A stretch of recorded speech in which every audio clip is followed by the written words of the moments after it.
నమస్కారం ఘంటారావానికి స్వాగతం. ముందుగా ప్రధానాంశాలు. ఉద్యమ గళం వినిపించేందుకు ఢిల్లీ వెళ్లిన రాజధాని రైతులు. అమరావతికి జాతీయ స్థాయి మద్దతు కూడగట్టేలా ప్రణాళికలు.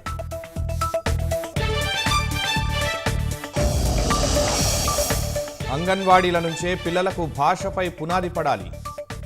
ఉత్తమ అభ్యాసాలపై దృష్టి పెట్టాలని సీఎం ఆదేశం.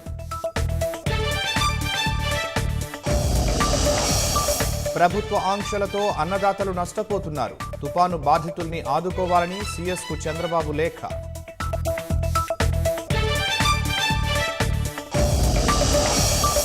గుడివాడ క్యాసినో వ్యవహారంపై ఐటీ శాఖ దృష్టి. వివరాలివ్వాలని వర్లరామయ్యను కోరిన అధికారులు.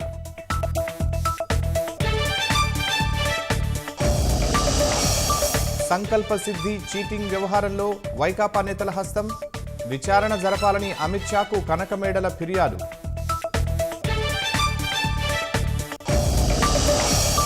నలభై 2 గంటల సుదీర్ఘ కృషితో గుహ నుంచి బయటపడ్డ రాజు. ఆరోగ్యం నిలకడగానే ఉందన్న వైద్యులు.